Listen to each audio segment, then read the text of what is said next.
예레미야서입니다. 혹시 제가 조금 어려운 질문. 예레미야서의 이때 당시 배경을 아시는 분?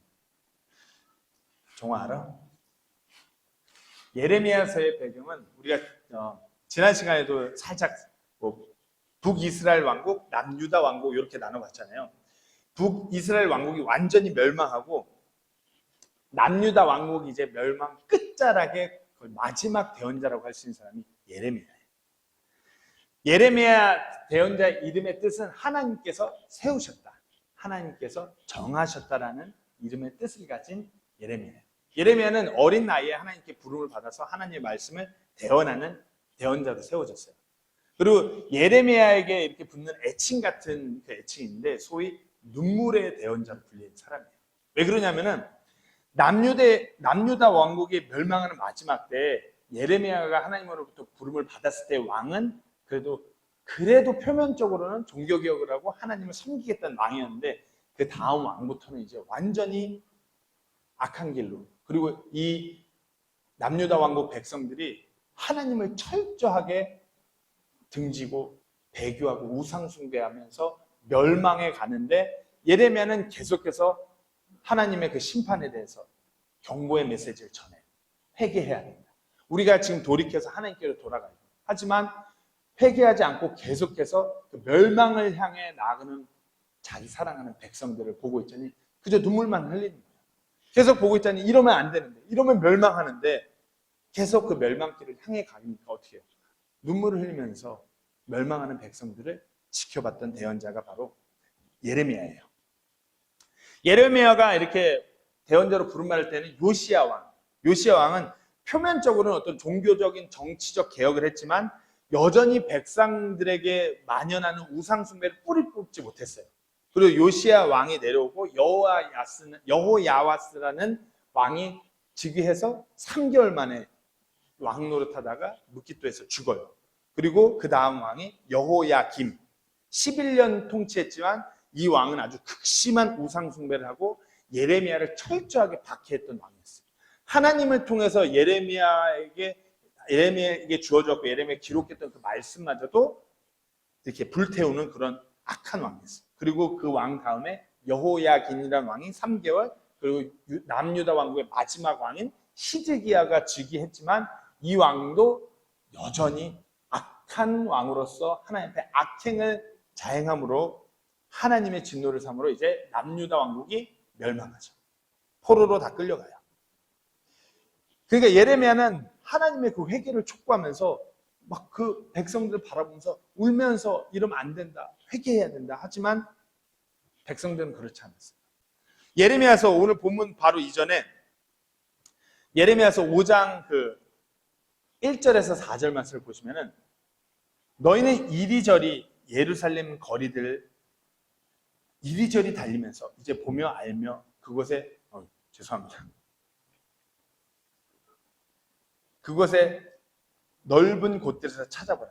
만일 판단의 공의를 집행하며 진리를 구하는 자가 있어서 너희가 한 사람이라도 발견할 수 있다면 내가 그것을 용서하리라. 그러니까 진짜 그런 진리와 어떤 판단의 공의를 집행하면서 하나님을 쫓는 사람이 하나도 없는 지역이다 이거예요. 비록 그들이 말하기를 주께서 살아계신다 할지라도 참으로 그들은 거짓으로 맹세하느니라. 오 주여, 주의 눈이 진리 위에 있지 아니하니까 주께서 그들을 치셨으나 그들은 근심하지 아니하였고 주께서 그들을 치셨으나 그들이 근심하지 아니하였고 주께서 그들을 소멸시키셨으나 그들은 바로잡는 것을 받아들이기를 거부하였으며 자기 얼굴을 바위보다 굳게 하고 돌아오기를 거부하였나이다. 그러므로 내가 말하기를 이들이 주의 길도 알지 못하며 자기들의 하나님의 심판도 알지 못하나니 그들은 참으로 불쌍하고 어리석도다. 이게 지금 현 남유다 왕국 백성들의 모습이에요. 하나님의 그런 어떤 판단의 공의, 진리를 찾고 구하고 하나님 쫓는 사람도 없고 그러면서 입술로는 주님께서 살아계십니다 하지만 그 속을 들여다보면 전혀 회개하지 않고 멸망을 향해 가는 백성들. 그리고 하나님께서 남유다 왕국에 예비한 그 형벌, 그 심판, 그것을 예레미야에게 알려주고 가서 전하라고 해요. 예레미야는 열심히 신실하게 그 심판에 대해서 전하지만, 우리가 회개해야 된다고 전하지만 회개하지 않는 백성들, 너무나 타락한 이 백성, 곧 멸망을 향해 가고 있는 이 백성. 그러나 예레미야 가슴 한편은 너무나 눈물만 흘리고 절망적입니다. 그런데 그런 예레미야에게 하나님께서 한 말씀을 하세요. 예레미야, 너 지금 토기장이의 집으로 내려가라. 거기서 내가 너에게 할 말이 있다. 오늘 보면 1절의 말씀이죠. 주로부터 예레미야에게 임한 말씀이다. 이르시되 일어나 토기장이의 집으로 내려가라. 거기서 내가 너에게 내 말들을 듣게 하리라 하시기. 제가 설교를 준비하면서 이 말씀을 묵상하면서 꼭 마치 하나님께서 예레미야에게 어떤 부흥 집회, 부흥의 그런 말씀 사경회로 초청하신 것 같은 거예요. 예레미야를 통해서 이 부흥회를 메시지를 전함으로써 먼저는 절망 가운데 있는 예레미야를 다시 한번 되살리시고 완전 멸망해가는 그 남유다 이스라엘 백성들 다시 살리시고자 하는 하나님의 마음이 느껴집니다. 그래서 설교 제목이 토기쟁이 집에서 열린 부흥회예요.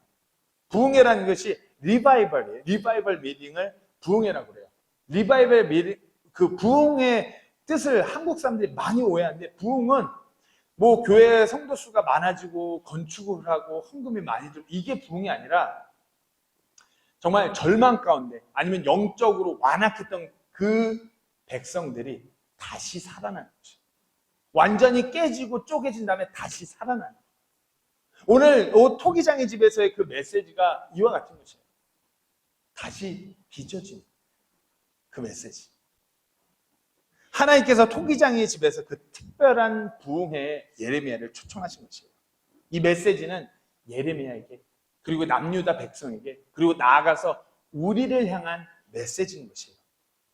우리가 지금 이 시점에서 돌이켜보면 우리가 정말 모든 것을 누리고 풍요로운 시대에 살아요. 그렇잖아요. 예전에는, 저 어렸을 적에는 그 돈가스 먹으면 그렇게 좋았거든요. 그 양식집 가고 돈가스 나오고 그 파인애플 좀 올라간 그 마요네즈 쫙한 샐러드 나오면 그렇게 맛있었거든요. 근데 요즘에는 우리 정호와 우리 애들을 보고 와서 알건데 별로 그게 맛있지 않은 것 같아요. 돈가스가 양식집에서 먹는 그 경양식 돈가스가 그렇게 맛있었는데 지금은 먹을 게 너무 많고 누릴 게 너무 많으니까 그렇지가 않아요. 그것만 생각해도. 예전에는 짜장면만 먹어도 그렇게 맛있었는데 요즘에는 탕수육도 어떤 탕수육, 짜장면도 어떤 짜장면, 짬뽕도 어떤 짬뽕. 누릴 것이 많고 먹을 것이 많아요. 근데 돌이켜보면 우리의 삶을 보면 누릴 것이 많고 가진 것이 많아지고 할 수 있고 더 편안하고 더 안락한데, 돌이켜보면 우리의 삶 안을 보면 더 피폐하고 더 뭔가 어려워요. 더 힘들어요. 이건 뭐 단편적인 예로 우리가 코로나 때만 봐도 그렇게 경제적으로 막 힘들어갖고 벌벌 떨면서 있으면서도 그때와 지금을 비교했을 때 뭔가 더 피폐해요. 우리가 우리 마음 한편에 어딘가에 영적인 어느 부분이 몰락하고 있기 때문에 그래요. 그렇기 때문에 그와 같은 어떤 남유다 백성들에게 향한 그 부흥의 메시지, 우리를 향한 그 부흥의 메시지, 그 메시지가 오늘 이 토기장의 집에서 선포되는 것이에요. 토기장의 집에서 무슨 일이 일어나는지 혹시 아시나요? 토기장의 집. 정말 토기장의 집에서 뭘 할까요? 진흙으로 그릇을 만드는 집이 토기장이죠. 우리가 그래서 한번 토기장이가 어떤 집에 어떤 일들 하는지 영상을 한번 보려고. 이 영상이 유심히 보셔야 돼요. 이 영상에 오늘 설교 메시지가 다 들어가 있기도 해요. 그리고 이 영상을 보시면서 은혜가 되셔야 됩니다.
자, 보셨나요? 토기장의 집에서 진흙을 빚어갖고 그릇을 만드는 거예요. 토기장의 집에서 하는 일이. 근데 토기장이가 그릇을 만들고, 여기는 조금 구체적으로 실리지 않지만 토기장이가 그릇을 만들고서 아니면은 이전 그릇들 보고서 마음에 안 들면 바로 깨버려요. 다시 깨갖고 그걸 다시 진흙으로 만들고 또 다시 빚는 거예요. 그게 토기장의 집에서 일어나는 일들이에요.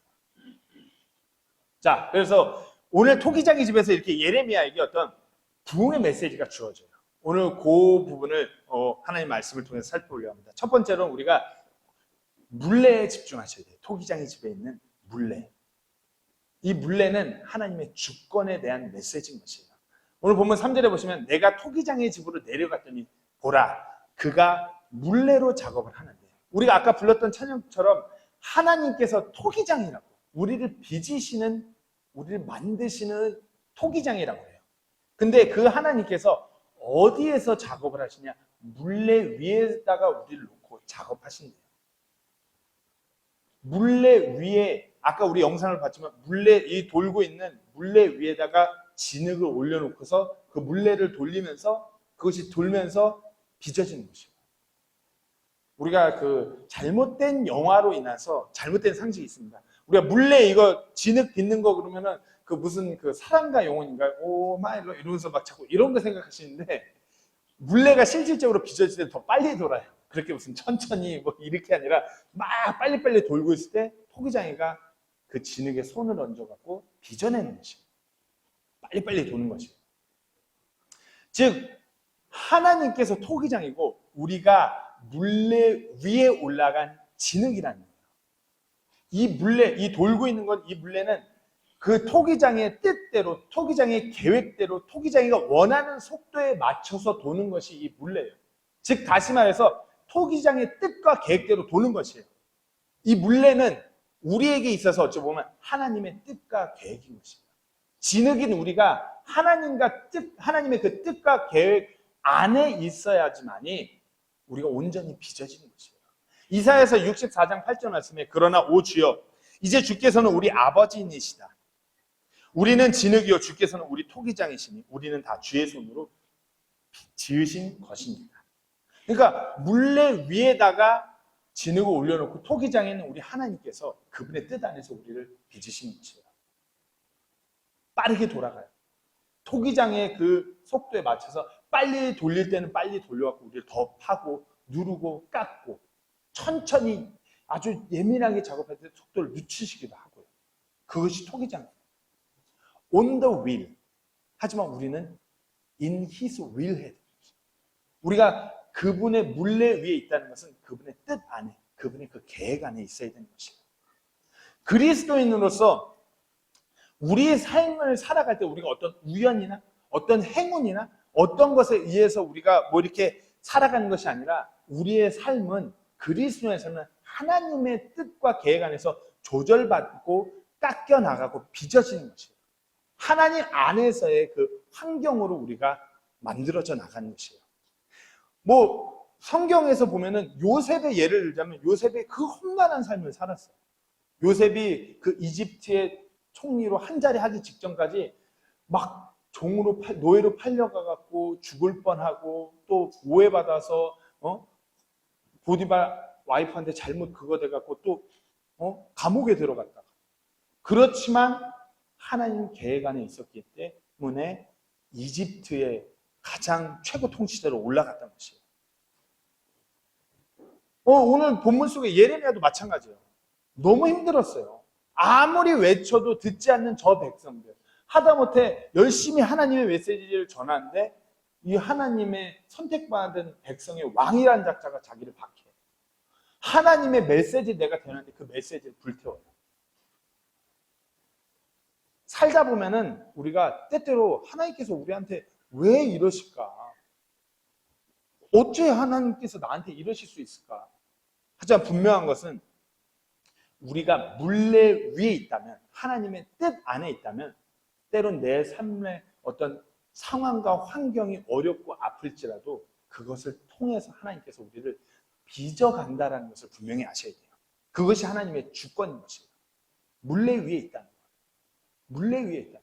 하나님의 뜻 안에 있다. 그렇다면 하나님의 뜻이 뭔가요? 하나님의 계획이 뭔가.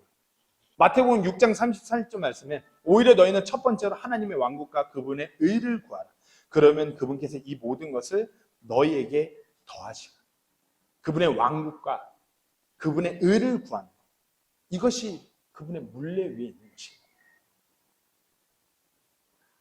우리가 여기서 유의해야 될 것은 물레 위에 있다라는 것을 그냥 이렇게 돌고 있는 물레 모서리 부분에도 올라가면 되겠지, 이렇게 생각하시면 안 돼요.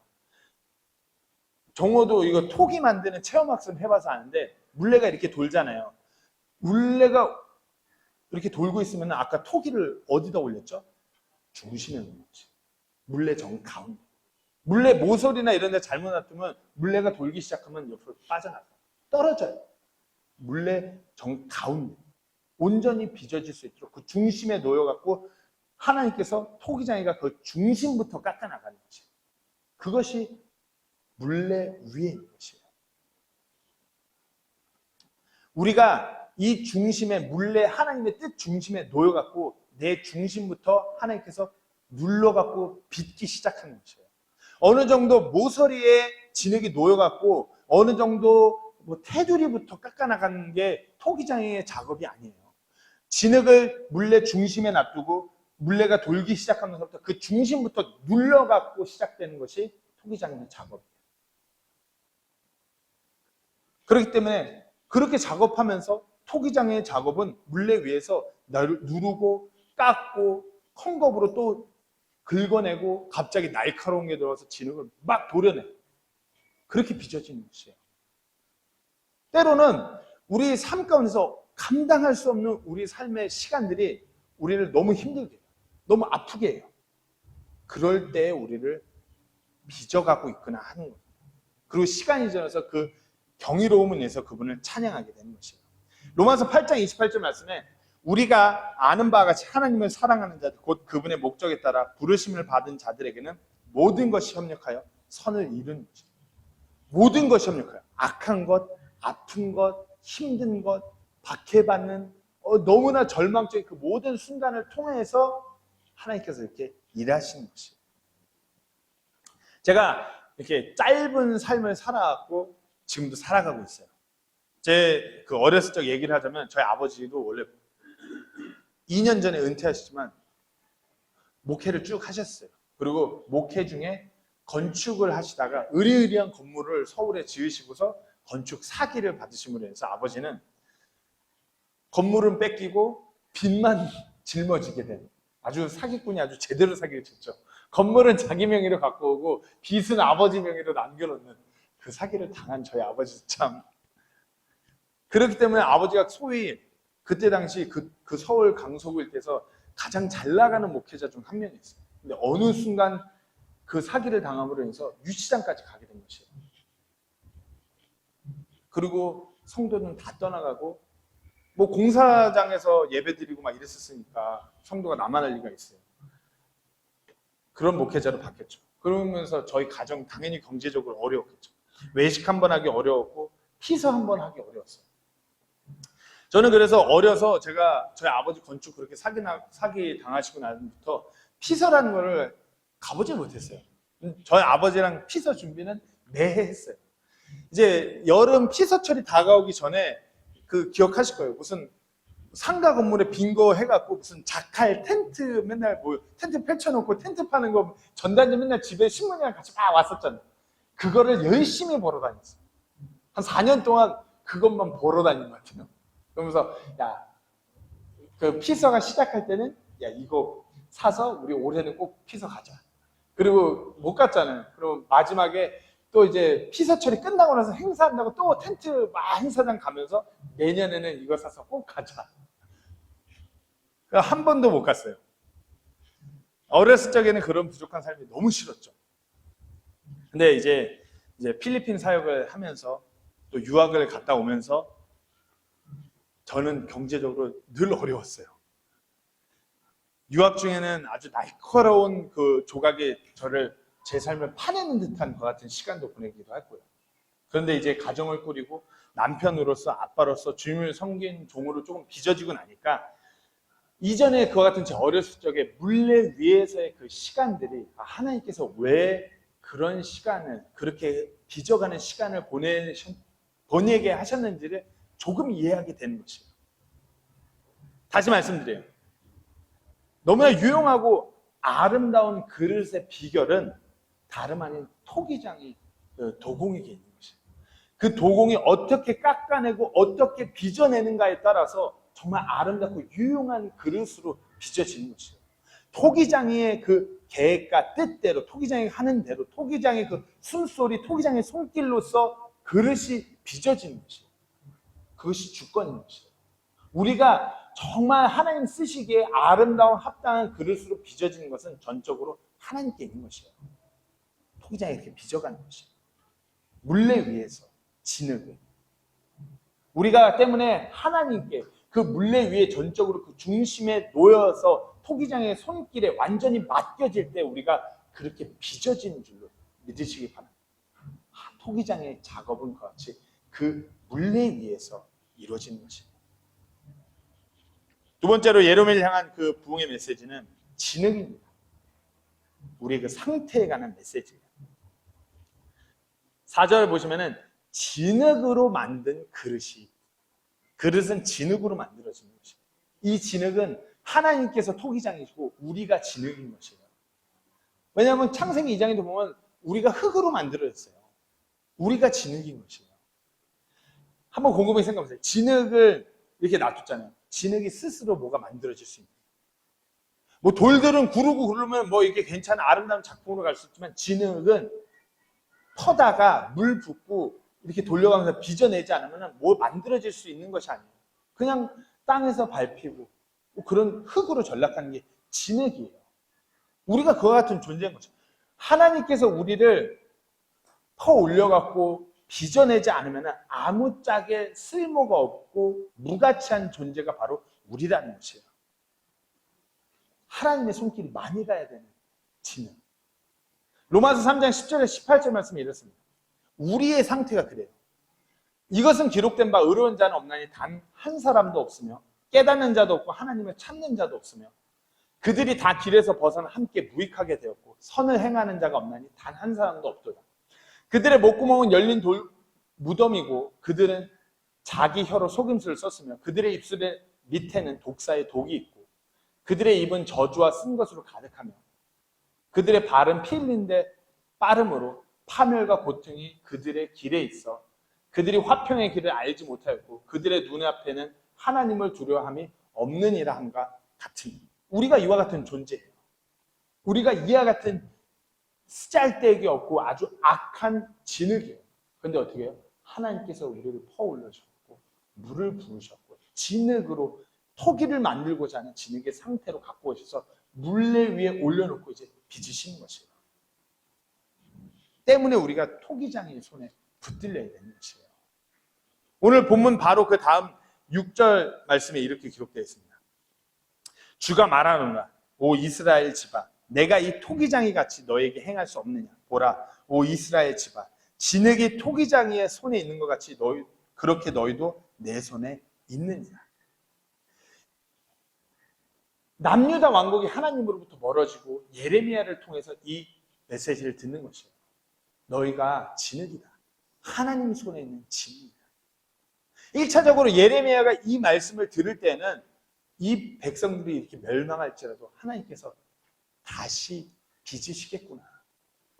멸망하는 이 백성들에게는 경고의 메시지가 됩니다. 너희가 진흙인데 하나님 보시기에 합당한 그릇이 아니면 다 부셔질 것이야.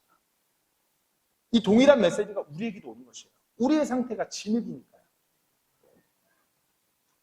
하나님께서 우리가 진흙이기 때문에 하나님께서 빚으실 때 말씀드렸다시피 때로는 아플 수 있고 힘겨울 수 있어요.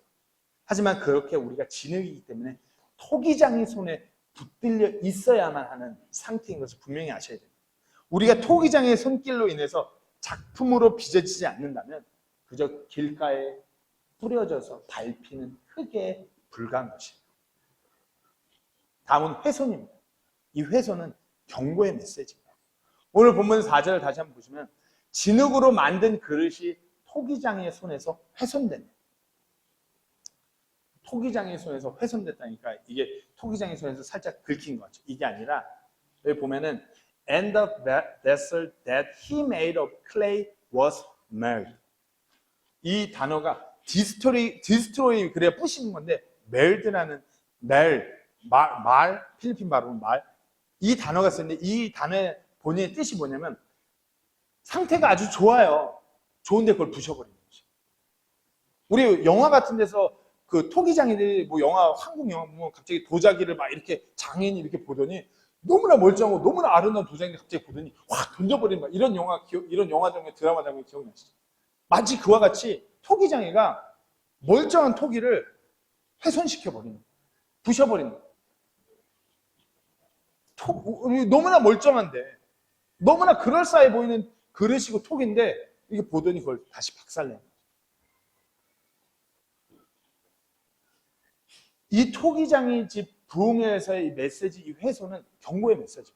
너희가 지금 상태가 니들 눈에 보기에 그럴싸해 보이지 니들이 정말 하나님을 지금 잘 섬기고 경배한다고 착각하는 것 같지 하나님 눈에는 너희는 부셔져야 마땅한 것이야.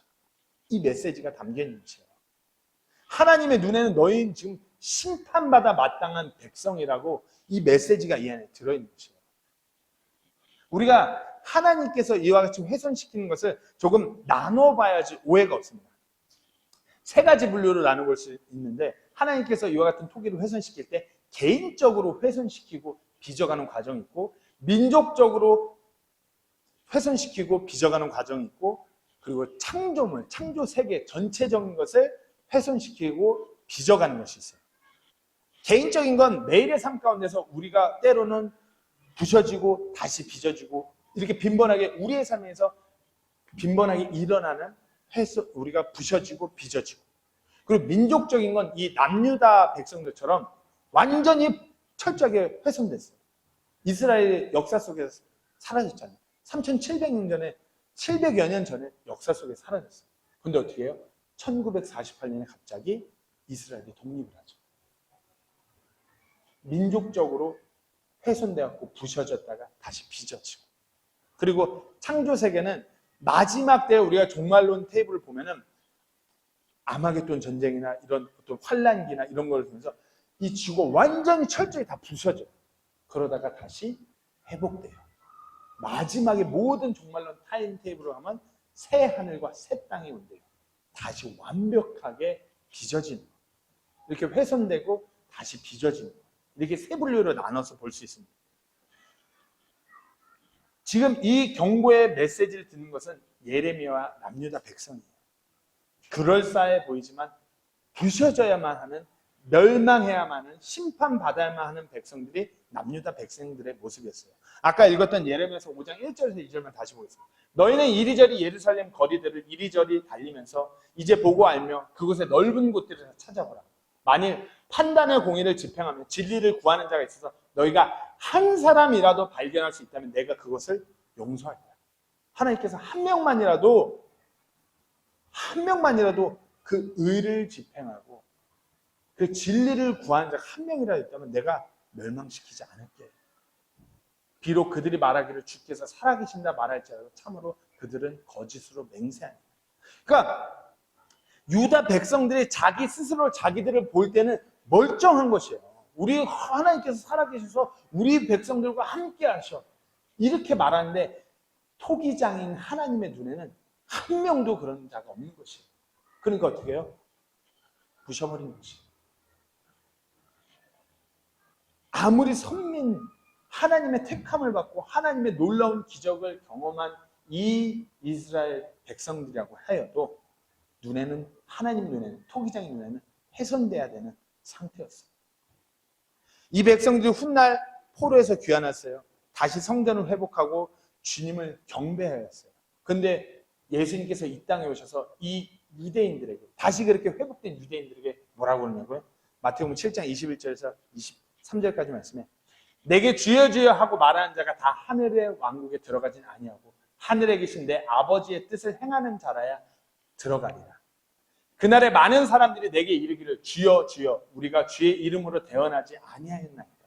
주의 이름으로 마귀들을 내쫓지 아니하였나이까. 주의 이름으로 많은 놀라운 일들을 행하지 아니하나이까 하리니 그때 내가 그들에게 밝히 말하되 내가 너희를 결코 알지 못하였노라. 불법을 행하는 자들아 너희는 내게서 떠나라 하리라. 이 유다 백성들이 토기장의 손에서 훼손되었고 다시 빚어졌어요. 근데 시간이 지나서 어떻게 해요? 다시 훼손돼야 되는 상태가 된 것이에요. 우리 주님의 눈에는 니들 스스로가 무슨 주여 주여 하고 주님의 이름으로 뭘 했다고 하는데 나는 너가 누군지 몰라. 즉 믿음이 없는 자들이 있던 것이에요. 종교적으로 그럴싸해 보이는 유대인들, 세상 사람들, 이때 당시 이 유대인들 세상 사람들의 눈에는 종교 최고의 하나님의 구약의 말씀을 다 통달하는 대단한 사람들이었어요. 근데 어떻게 해요? 예수님께서 뭐라고? 나는 너희를 몰라. 모르는 백성. 다시 부셔져야 되는, 멸망해야 되는 백성.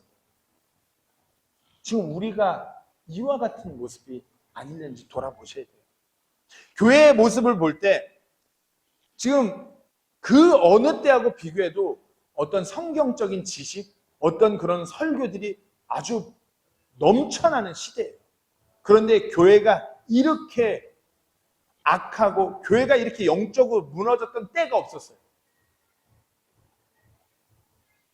뭐 이전 세대, 아니 이전 역사, 중세 시대로 돌아가도 이와 같은 교회의 모습이 없어요. 교회가 겉모습으로 드러나기에는 좋은 프로그램, 좋은 건물, 내부 좋아요. 그런데 교회 안에서 들여다보면 하나님의 이름으로 모였다고 하면서 교회 안에서 세상이 봐도 비윤리적이고 세상이 봐도 그런 불법이 난무하고 하나님의 이름을 간판 삼아서 자기들의 욕심을 채우는 이 바리새인 서기관, 이 유대인들 모습하고 동일한 모습의 교회로 지금 그렇게 들여지고 있어요. 즉 다시 말해서 세상의 눈으로 봤을 때 교회가 그럴싸해 거룩해 보이지만 하나님 눈에는 부셔져야 되는 상태인 것이에요. 디모데후서 2장 21절에서 23절 말씀에 그러므로 사람이 이런 것들로부터 자기를 깨끗하게 하면 존귀에 이르는 그릇 곧 거룩히 구별되어 주인이 쓰기에 합당하며 모든 선한 일에 예비된 그릇이 됩니다. 이와 같은 그릇이 아니면 하나님께서 부시는 것이에요. 자기를 깨끗하게 존귀에 이르는 그릇. 어떻게 해요?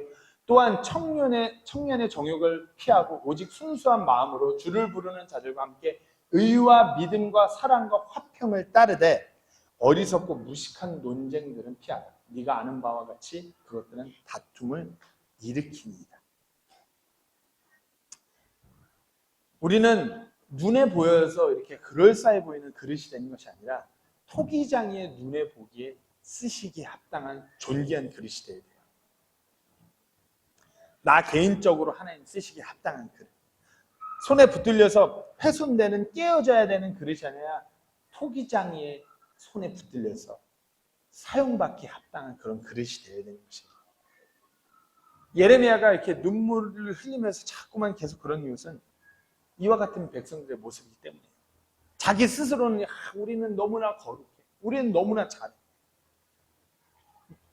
아직도 그 요시야 왕의 이전의 그 표면적인 종교개혁으로 자기들이 의로운 줄로 착각하는 이 백성들. 우리 대한민국 교회도 이전에 그 한강의 기저귀로 불릴 때 우리 부모님 세대가 그렇게 눈물로써 하나님 앞에 헌신함으로 어떤 영적인 부흥이 그때 일어난 건 맞아요. 그런데 그러고 나서 지금 어떤가요? 그때 그 영적인 부흥이 자기들의 부흥으로 착각해요.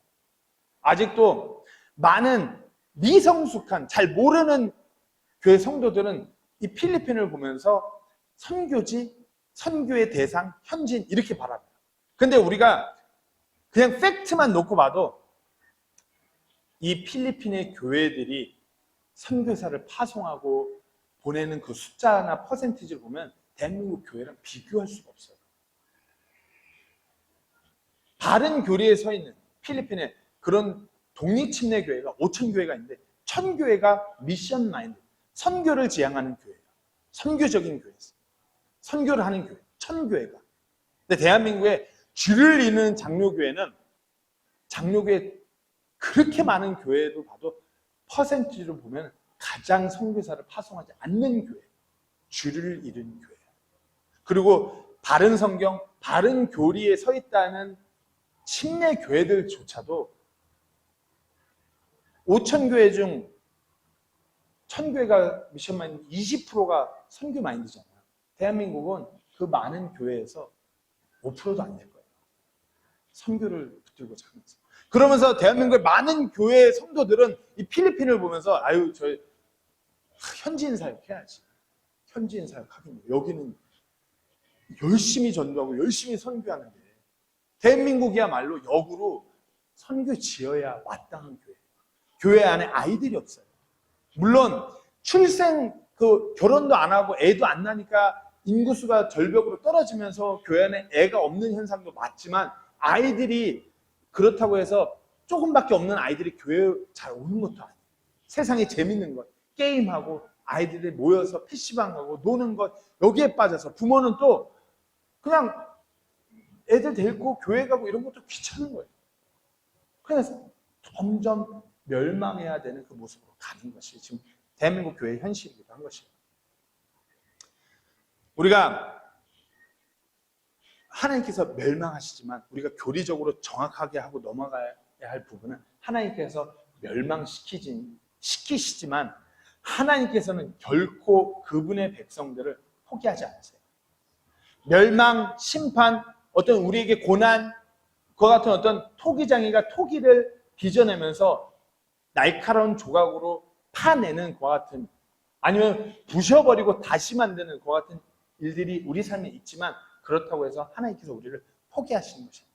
하나님께서 하나님의 백성은 결코 포기하지 않으세요. 연단의 시간을 통해서 다시 만들어가는 것이에요. 그 대표적인 예가 이스라엘이에요.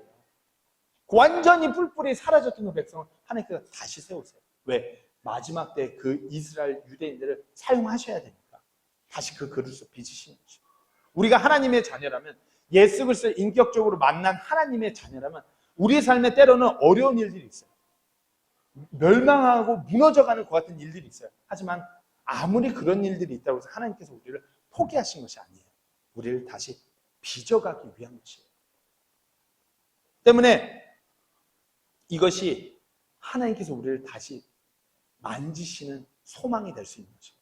훼손시키는 것이 어떤 믿음이 없는 사람들에게는 멸망과 심판의 무서운 공포로 다가갈 수 있겠지만 믿음이 있는 우리에게는 소망의 메시지인 것이에요. 그래서 다시 토기장에는 그것을 훼손시키고 다시 진흙으로 빚기 시작해요. 이것은 우리에게 소망을 주는 메시지인 것입니다. 오늘 본문 4절 말씀을 다시 볼까요?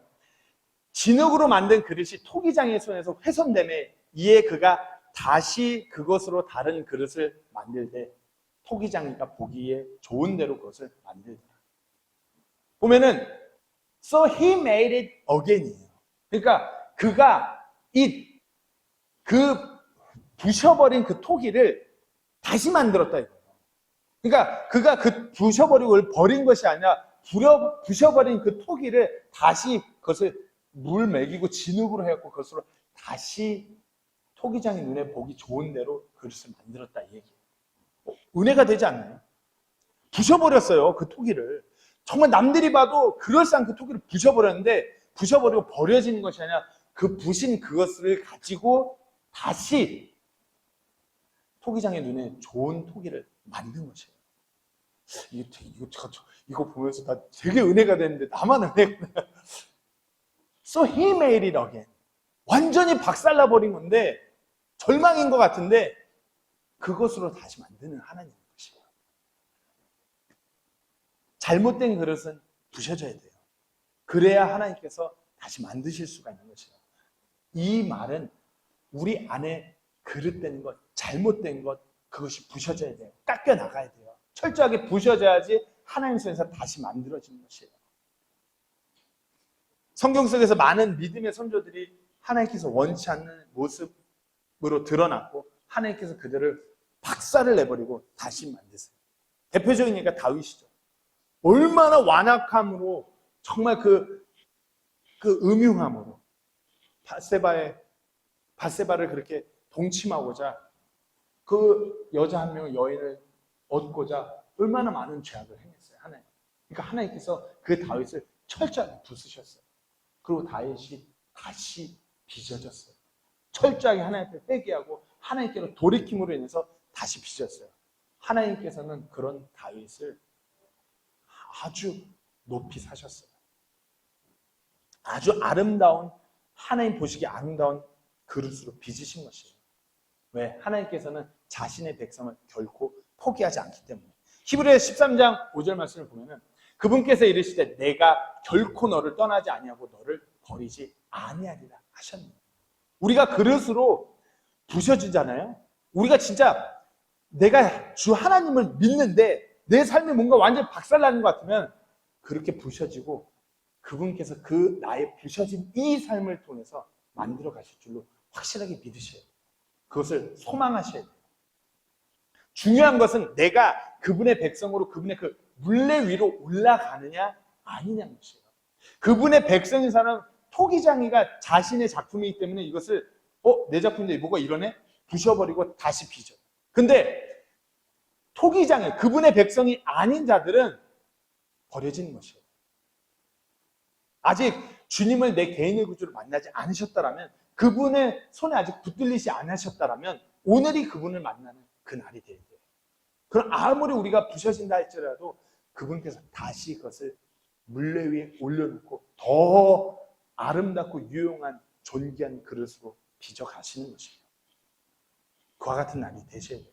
우리가 주님을 내 개인의 구주로 받아들였다면 전적으로 믿으세요. 내 삶이 뭔가 아닌 것 같고 뭔가 부셔지는 것 같고 뭔가 깎여 나가는 것 같아도 더 좋은 그릇, 더 합당한 그릇, 더 하나님 보시기에 아름다운 그리스도, 더 하나님 보시기에 아름다운 남편, 아내, 아버지, 어머니 그와 같은 자로서 세워가실 것이에요. 이것이 우리의 소망인 것이에요. 그러면서 예수님이 곧 다시 오셔서 완전히 하나님 보시기에 아름다운 그릇으로 완전히 빚어질 우리의 모습, 그것이 우리의 소망인 것이에요. 고린도후서 5장 17절 말씀에 그러므로 누구든지 그리스도 안에 있으면 그는 새로운 창조물이다. 옛 것들은 지나갔으니 보라 모든 것이 새롭게 되었도다. 새로운 창조물인 우리가 이 세상에서 육신의 것들로 토기장이 보기에 원치 않는 모습으로 변질되면 토기장이는 훼손시켜요. 그리고 다시 빚으십니다. 왜? 토기장의 작품이니까. 에베소서 2장 10절 말씀에 우리는 그분의 작품입니다. 그리스도 예수님 안에서 선한 행위를 하도록 창조된 자들입니다. 하나님께서 그 선한 행위를 미리 정하신 것은 우리가 그 행위 가운데 걷게 하려 하십니다. 우리가 그분의 작품인 것입니다. 예레미야는 토기장의 집에서 열린 그 특별한 부흥회에서 이 메시지들을 접한 것입니다. 정리하면 첫 번째 메시지는 물레예요. 우리가 그분의 뜻 안에 있어야 된다는 그 주권적인 메시지를 예레미야에 들었어요. 두 번째는 우리가 진흙이라는 것. 우리의 상태가 그렇다. 우리 스스로는 정말 그 그릇으로 빚어질 수 없는 아무것도 할 수 없는 무가치한 존재라는 것. 그리고 훼손이라는 메시지. 경고의 메시지. 우리가 그분의 눈에 합당한 그릇이 아니면 부셔질 수밖에 없다라는 것. 하지만 소망인 것은 다시 우리를 하나님께서 빚으실 것이라는 것. 오늘 예레미야 말씀을 통해서 주님께서 우리의 토기장, 우리가 그분 손에 붙들린 진흙이라는 것을 분명히 알았어요. 그렇다면 우리는 어찌해야 될까요?